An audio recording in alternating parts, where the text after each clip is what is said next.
ہمارا آج کا ٹاپک ہے تاج کے اختیارات اور ان کا استعمال۔ ایک زمانہ تھا جب بادشاہ کے پاس ہر طرح کا اختیار ہوتا تھا، لیکن جمہوری عمل کے نتیجے میں بادشاہ کے اختیارات میں کمی ہوتی گئی۔ وقتاً فوقتاً پارلیمنٹ نے بھی بادشاہ کے اختیارات کو محدود کر دیا۔ اس کے باوجود بادشاہ کے پاس جو اختیارات رہ گئے ہیں وہ اپنی مرضی سے استعمال کرنے سے قاصر ہے۔ ان بچے کھچے اختیارات کو استعمال کرنے کے لیے ایک ضابطہ اور طریقہ کار ہے۔ ہم دیکھتے ہیں کہ تاج کے اختیارات کیا ہیں اور اصل میں کیا وہ ان اختیارات کا مالک ہے یا ان اختیارات کو استعمال کرتا ہے یا نہیں، اور اگر بادشاہ جو ہے وہ ان اختیارات کا استعمال نہیں کرتا تو پھر کون ان کا جو ہے وہ استعمال کرتا ہے۔ سب سے پہلے جو ہے وہ ہم دیکھیں گے کہ وزیر اعظم اور کابینہ کی تقرری کے اختیارات جو ہیں وہ کہنے کو تو بادشاہ کے پاس ہیں، اور یہ ایک روایت ہے کہ بادشاہ جو ہے وہ پارلیمنٹ میں جس پارٹی کو اکثریت حاصل ہو اس کے سربراہ کو وزارت عظمیٰ بنانے کی پیشکش کرتا ہے۔ لہٰذا بادشاہ کا وزیر اعظم کی تقرری کا اختیار محض رسمی ہو کر رہ گیا ہے۔ البتہ ایسی صورتحال میں جب کسی جماعت کو واضح اگر اکثریت نہیں ہے تو دونوں جماعتیں جو ہیں وہ اکثریت کے دعوے دار ہوں تو بادشاہ کی مرضی وہاں جو ہے وہ ہمیں نظر آتی ہے کہ وہ جس کو چاہے عہدے کی پیشکش کر سکتا ہے۔ مثلاً 1864 میں جبکہ ملکہ وکٹوریہ کے عہد میں وزیر اعظم کے عہدے کے کئی امیدوار تھے اور وہ کسی کے بھی اکثریت میں ہونے کا فیصلہ کرنا جو تھا وہ مشکل تھا، لہٰذا ملکہ نے اپنی مرضی سے کام لیا اور لارڈ روزویری کو وزیر اعظم مقرر کر دیا۔ جہاں تک باقی وزراء کی تقرری کا سوال ہے، تقرری تو بادشاہ کے حکم سے ہی ہوتی ہے، لیکن بادشاہ یہ اختیار وزیر اعظم کے مشورے کے بغیر استعمال نہیں کرتا۔ وزیر اعظم جو ہے وہ بادشاہ کو اپنی پارٹی سے اپنے وزراء کا تقرر کر کے ایک لسٹ جو ہے وہ فراہم کرتا ہے، اور پھر بادشاہ جو ہے وہ اس لسٹ کو بغیر کسی اختلاف کے جو ہے وہ قبول کر لیتا ہے، یعنی اس پہ دستخط کر دیتا ہے۔ تو یوں ہمیں جو ہے وہ یہاں پر بھی بادشاہ کی مرضی جو ہے وہ رسمی لگتی ہے،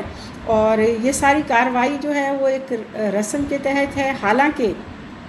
پارلیمانی طرز حکومت کی یہ خصوصیت ہے کہ جو بھی پارٹی پارلیمنٹ میں زیادہ نشستیں حاصل کرے گی آٹومیٹکلی اس کو جو ہے وہ حکومت بنانے کا چانس دیا جائے گا۔ دوسرا اختیار جو ہے وہ دارالامراء کے ارکان کی تقرری کا ہے۔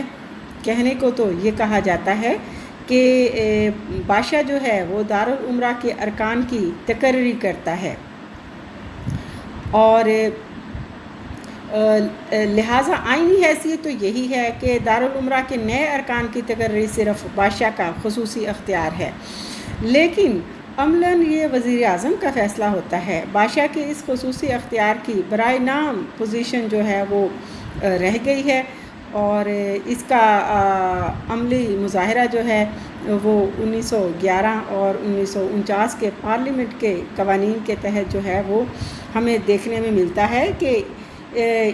پارلیمنٹ نے ان سن میں جو ہے وہ بادشاہ کے اختیارات کو مزید کم کر دیا،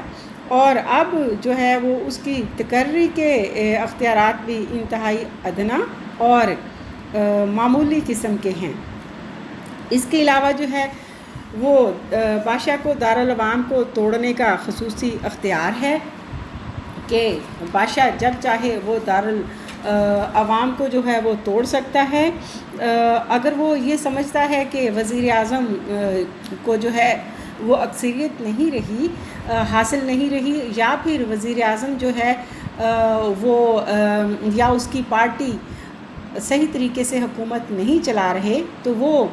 برخاست کر سکتا ہے اس کی حکومت کو۔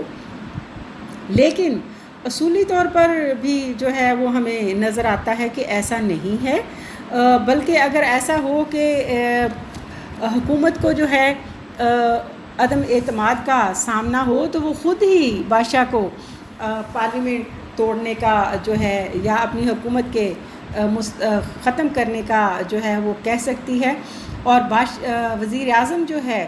وہ بادشاہ کو مشورہ دیتا ہے، تو وزیر اعظم کے مشورے سے ہی جو ہے وہ بادشاہ جو ہے وہ اسمبلی کو توڑ دیتا ہے۔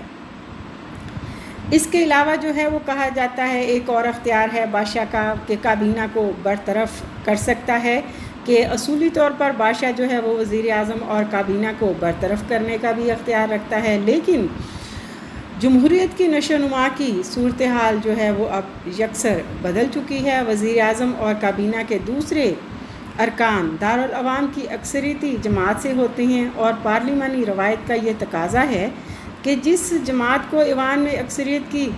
حمایت حاصل ہو وہ قانون سازی کی مستحق ہوتی ہے، اور جماعت کا سربراہ وزیر اعظم کے عہدے پر فائز ہوتا ہے اور اس کی مرضی سے کابینہ تشکیل پاتی ہے۔ لیکن جب بھی وزیر اعظم یا کابینہ ایوان سے اعتماد سے محروم ہو جائے تو وہ برسر اقتدار نہیں رہ سکتی، تو ایسی صورت میں کابینہ خود بخود مستعفی ہو جاتی ہے، اور بادشاہ جو ہے وہ وزیر اعظم کا استعفیٰ جو ہے وہ منظور کرنے کا آئینی طور پر پابند ہے۔ اس کے علاوہ بادشاہ کے پاس قانون سازی کے اختیارات ہیں کہ پارلیمنٹ جو بھی مسودات جو ہے وہ بادشاہ کے پاس بھیجتی ہے، بادشاہ اسے منظور بھی کر سکتا ہے اور مسترد بھی کر سکتا ہے۔ لیکن یہاں پر بھی ہم دیکھتے ہیں کہ بادشاہ جو ہے وہ اس میں اپنے اختیارات استعمال نہیں کرتا، بلکہ پارلیمنٹ کی طرف سے یا وزیر اعظم کی طرف سے جو بھی مسودات یا قوانین جو ہے وہ بھیجے جاتے ہیں، تو اگر پارلیمنٹ ان تمام مسودات کو پاس کر دیتی ہے تو بادشاہ بھی جو ہے وہ اس میں رخنہ اندازی نہیں کرتا، کیونکہ بادشاہ کے ذہن میں یہ بات ہوتی ہے کہ اس کو جو ہے وہ عوامی پارلیمنٹ نے یا عوامی نمائندوں نے جو ہے وہ عوام کی خواہشات کے مطابق اس قانون کو بنایا ہے، لہٰذا بادشاہ جو ہے وہ اس کو مسترد نہیں کرتا، اور نہ ہی بادشاہ جو ہے وہ کسی بھی قانون سے اختلاف کرتا ہے۔ یہ تو وہ اختیارات تھے جن کی بنیاد پر ہم نے دیکھا کہ بادشاہ کو حقیقتاً جو ہے وہ اختیارات بادشاہ جو ہے وہ آج کل استعمال نہیں کرتا، کیونکہ پارلیمانی طرز حکومت ہونے کی وجہ سے تمام اختیارات جو ہے وہ پارلیمنٹ، وزیر اعظم اور اس کی کابینہ کی طرف منتقل ہو گئے ہیں۔ تو برطانوی نظام میں جو ہے وہ اب بادشاہ کی حیثیت کیا رہ گئی ہے؟ کیا بادشاہ ضروری ہے یا صرف بادشاہ جو ہے وہ ایک صفر کی حیثیت اختیار کر گیا ہے یا ایک مہر کی حیثیت اختیار کر گیا ہے؟ تو حقیقت تو یہی ہے کہ بادشاہ جو ہے وہ اپنی مرضی بالکل نہیں چلاتا، یا بادشاہ کے سارے اختیارات جو ہے وہ پارلیمنٹ کی طرف منتقل ہو گئے ہیں۔ لیکن اس کے باوجود جو ہے وہ آج بھی بادشاہ جو ہے وہ 3 قسم کے فرائض سر انجام دیتا ہے، اور بادشاہ کو ان حیثیت میں جو ہے وہ اس کے اختیارات جو ہیں وہ خاصے مضبوط نظر آتے ہیں۔ مثلاً ایک تو یہ کہ بادشاہ جو ہے وہ مشورہ دیتا ہے، یا بادشاہ کا جو ہے وہ مشاورتی حیثیت جو ہے وہ پاورفل ہے۔ ایک دور ایسا تھا کہ وزراء بادشاہ کے مشیر تھے اور بادشاہ بوقت ضرورت ان سے مشورہ طلب کرتا تھا، لیکن یہ اس کی صوابدید تھی، یعنی اس کی مرضی ہوتی تھی کہ وہ کسی کے مشورے کو قبول کرے یا نہ کرے۔ آج کل صورتحال اس کے برعکس ہے، تمام فیصلے جو ہے وہ کابینہ کرتی ہے، اور بادشاہ کا مشورہ دینے کا حق تسلیم کر لیا گیا ہے۔ اگر بادشاہ کے خیال میں کوئی کام عوام کے لیے سود مند ہو سکتا ہے تو وہ کابینہ کو ایسا کرنے کا مشورہ دے سکتا ہے۔ کابینہ کی یہ ذمہ داری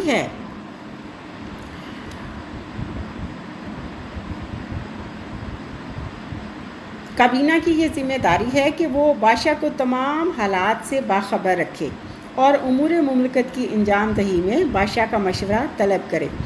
اگرچہ یہ کابینہ کی ثوابدید پر ہے کہ وہ اس مشورے کو تسلیم کرتی ہے یا نہیں کرتی، لیکن یہ بھی ایک حقیقت ہے کہ بادشاہ کا مشورہ کابینہ کے فیصلوں پر اثر انداز ضرور ہوتا ہے، کیونکہ بادشاہ غیر جانبدار ہونے کے علاوہ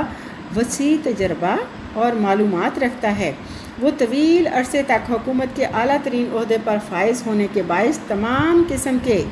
نشیب و فراز سے واقف ہوتا ہے، اور اس کے پیش نظر کوئی جماعتی یا ذاتی مفاد نہیں ہوتا۔ جو وزراء آتی ہیں وہ مختصر مدت کے لیے آتی ہیں، لیکن بادشاہ جو ہے وہ طویل مدت تک اپنے عہدے پر فائز رہتا ہے۔ مثلاً ملکہ وکٹوریہ جو ہے وہ 64 سال تک انہوں نے حکومت کی، اس کے علاوہ جارج پنجم نے جو ہے وہ 26 سال تک حکومت کی، تو لہٰذا ان کا وسیع تجربہ جو ہے اس کی بنیاد پر وہ بہترین مشورہ دے سکتا ہے حکومت کو، تو ان کے مشورے کی جو ہے وہ خاص اہمیت ہے، اور ان کے مشورے کو جو ہے وہ مانا جاتا ہے یا اس کو جو ہے وہ رد نہیں کیا جاتا۔ اس کے علاوہ جو ہے وہ حوصلہ افزائی کرنے کا اختیار ہے بادشاہ کا۔ اگر بادشاہ کسی موقع پر یہ محسوس کرے کہ کابینہ کی کارکردگی نہایت عمدہ ہے اور اس کے فیصلوں سے فلاح و بہبود کا عمل تیز ہو سکتا ہے، تو وہ کابینہ کی کارکردگی پر تبصرہ کرتے ہوئے اسے سراہتا ہے، یعنی اس کی حوصلہ افزائی کرتا ہے، تعریفی کلمات کہتا ہے، تو اس سے جو ہے وہ کابینہ کو اور حکومت کو مزید اچھے کام کرنے کا حوصلہ ہوتا ہے، اور ان کی کارکردگی پر اچھے اثرات مرتب ہوتے ہیں۔ کابینہ کا اپنے فیصلوں پر اعتماد بڑھتا ہے، اور جمہوری عمل میں بادشاہ کی حمایت جو ہے وہ ایک خوشگوار فضا پیدا کرتی ہے۔ اس کے علاوہ تیسرا جو ہے بادشاہ کا اختیار وہ تنبیہ کرنے کا ہے، رائٹ آف وان کہہ لیں آپ، کہ اگر بادشاہ محسوس کرے کہ کابینہ کا کوئی ایسا فعل یا پالیسی موزوں ہے یا مفاد عامہ مقصود نہیں ہے، یا اس کا کوئی اقدام سراسر غلط ہے، تو وہ کابینہ سے کہہ سکتا ہے کہ اس کی کارکردگی تسلی بخش نہیں ہے۔ یہ درست ہے کہ بادشاہ کابینہ کو اس کا مشورہ قبول کرنے پر مجبور نہیں کرتا، اس کے باوجود کابینہ کے لیے بادشاہ کے مشورے کو نظر انداز کرنا آسان نہیں ہوتا۔ بالخصوص یہ خبر اگر عوام تک پہنچ جائے کہ بادشاہ کے دیانتدارانہ مشورے کو نظر انداز کیا گیا ہے، تو کابینہ اور اس کی سیاسی ساکھ پر برا اثر پڑنے کا خدشہ ہوتا ہے۔ کابینہ اگر اپنے فیصلے میں کوئی رد و بدل نہیں کرتی، تو بادشاہ اپنی آئینی پوزیشن کے اعتبار سے اتفاق رائے کرنے پر مجبور ہے۔ لاسکی کے خیال میں برطانوی نظام حکومت پر بادشاہ بعض اوقات مذکورہ اصولوں کی بنا پر اثر انداز ہوئے بغیر نہیں رہ سکتا، اور اس بات کا انحصار بہت حد تک بادشاہ کی اپنی ذات پر بھی ہوتا ہے کہ وہ دوسروں پر اثر انداز ہونے کی کتنی قوت رکھتا ہے۔ بادشاہ کی شخصیت اور قومی امور میں اس کی دلچسپی یقیناً اس کو با اثر بنا سکتی ہے۔ اس کی فہم و فراست، اس کا تجربہ اور قومی امور سے اس کی واقفیت، یہ سارے ایسے عوامل ہیں جس سے دوسروں پر گہرے اثرات مرتب ہوتے ہیں۔ بادشاہ کی غیر جانبدار حیثیت اور کابینہ کی یہ ذمہ داری کہ وہ بادشاہ کو تمام تر معاملات سے پوری طرح باخبر رکھے اور اس سے مشورہ کرے، ایسے محرکات ہیں جو شاہی ادارے کو مؤثر بنائے ہوئے ہیں۔